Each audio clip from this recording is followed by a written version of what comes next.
తెలంగాణలో ఎమ్మెల్యేల ఫిరాయింపుల ఎపిసోడ్ ట్విస్టుల మీద ట్విస్టులతో సినిమాలో క్లైమాక్స్ ను తలపిస్తోంది. తాడో పేడో తేల్చేందుకు స్పీకర్ కు సుప్రీం ఇచ్చిన డైరెక్షన్ తో డెడ్ లైన్ ముంచుకొస్తోంది. స్పీకర్ నోటీసులు, ఎమ్మెల్యేల రిప్లైల ప్రాసెస్ నడుస్తోంది. అంతలోనే జంపింగ్ ఎమ్మెల్యేలతో సీఎం భేటీ అవ్వడం హాట్ టాపిక్ అవుతోంది. ఇంతకీ సీఎంతో ఆ ఎమ్మెల్యేల సమావేశంలో ఏం జరిగింది? ఆ 10 మందిలో 4 ఎమ్మెల్యేలపై వేటు పక్కానా? స్పీకర్ డెసిషన్ కంటే ముందే రిజైన్ చేయించేందుకు రంగం సిద్ధమవుతోందా? ఇందుకోసమే ఫిరాయింపు ఎమ్మెల్యేలతో సీఎం ప్రత్యేకంగా భేటీ అయ్యారా?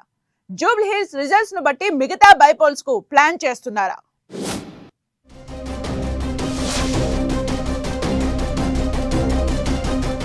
ఫిరాయింపు ఎమ్మెల్యేల ఎపిసోడ్ కు ఎండ్ కార్డ్ ఎప్పుడు? 10 మందిపై వేటు కోసం బీఆర్ఎస్ న్యాయ పోరాటం. స్పీకర్ నోటీసులకు ఒక్కో జంపింగ్ ఎమ్మెల్యే రిప్లై. ఫిరాయింపు ఎమ్మెల్యేలతో సీఎం రేవంత్ ప్రత్యేక భేటీ.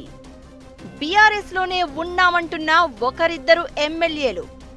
ఆ 10 మందిలో 4 వేటు పడడం ఖాయమా? స్పీకర్ వేటు వేసే కంటే ముందే ఆ ఎమ్మెల్యేలు రిజైన్ చేస్తారా? తెలంగాణలో పార్టీ ఫిరాయింపుల ఇష్యూ ఇంట్రెస్టింగ్ గా మారుతోంది.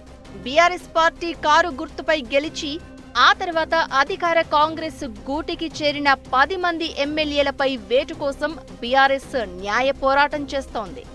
ఈ క్రమంలోనే సుప్రీంకోర్టు డైరెక్షన్స్ ప్రకారం 10 మంది జంపింగ్ ఎమ్మెల్యేలకు స్పీకర్ నోటీసులు జారీ చేశారు. అందులో ఒకరిద్దరు స్పీకర్కు సమాధానం ఇవ్వగా మరికొందరు కొంత గడువు అడిగినట్లు తెలుస్తోంది. అయితే ఇంతలో కొందరు ఎమ్మెల్యేలు చేస్తున్న కామెంట్స్ చర్చనీయాంశంగా మారుతున్నాయి.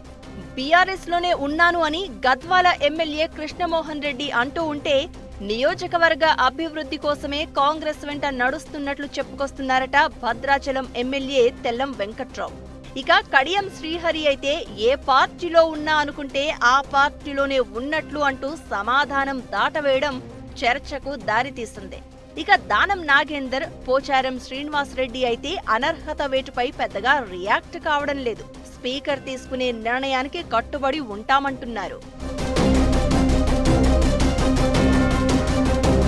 10 మంది ఫిరాయింపు ఎమ్మెల్యేల్లో 4 మాత్రం ఖచ్చితంగా వేటుపడే అవకాశం ఉన్నట్లు చర్చ జరుగుతోంది.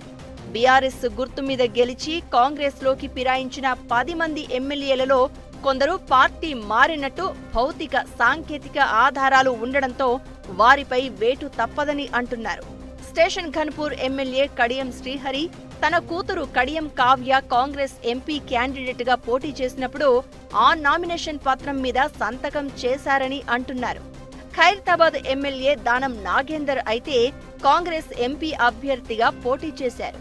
భద్రాచలం ఎమ్మెల్యే తెల్లం వెంకట్రావు, చేవెళ్ల ఎమ్మెల్యే కాలే యాదయ్య కాంగ్రెస్ కండువా కప్పుకున్నారని అలిగేషన్స్ ఉన్నాయి.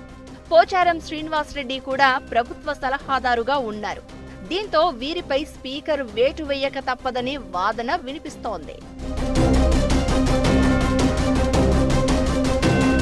పార్టీ ఫిరాయించిన ఎమ్మెల్యేల విషయంలో స్పీకర్ నిర్ణయం తీసుకుని అంతా భావిస్తున్నట్లు ఆ 4 అనర్హత వేటు వేస్తే బీహార్ ఎన్నికలు, జూబ్లీ హిల్స్ ఉప ఎన్నికతో పాటు ఈ ఉప ఎన్నికలు జరిగే అవకాశం ఉందన్న చర్చ జరుగుతోంది. అయితే అనర్హత వేటుపై స్పీకర్ నిర్ణయం తీసుకోక ముందే ఆ 4 ఎమ్మెల్యేలతో రాజీనామా చేయిస్తే ఎలా ఉంటుందని సీఎం రేవంత్ రెడ్డి ఆలోచిస్తున్నట్లు సమాచారం.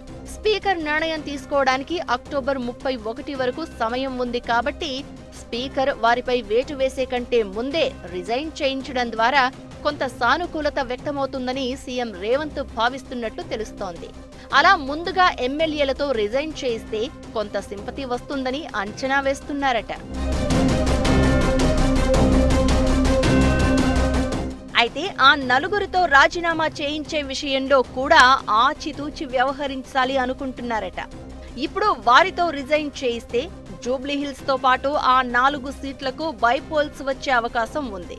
కానీ బీహార్ ఎన్నికలు, జూబ్లీ హిల్స్ అసెంబ్లీ ఉప ఎన్నిక నోటిఫికేషన్ వచ్చాక అక్టోబర్ చివరి వారంలో ఎమ్మెల్యేల చేత రాజీనామా చేస్తే బాగుంటుందని భావిస్తున్నారట.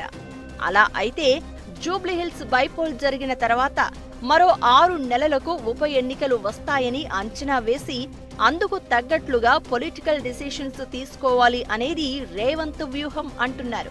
సీఎం రేవంత్ రెడ్డి ప్లాన్స్ ఎంతవరకు వర్కౌట్ అవుతాయో, ఫిరాయింపు ఎమ్మెల్యేలతో రాజీనామా చేయిస్తారో లేదో చూడాలి మరి.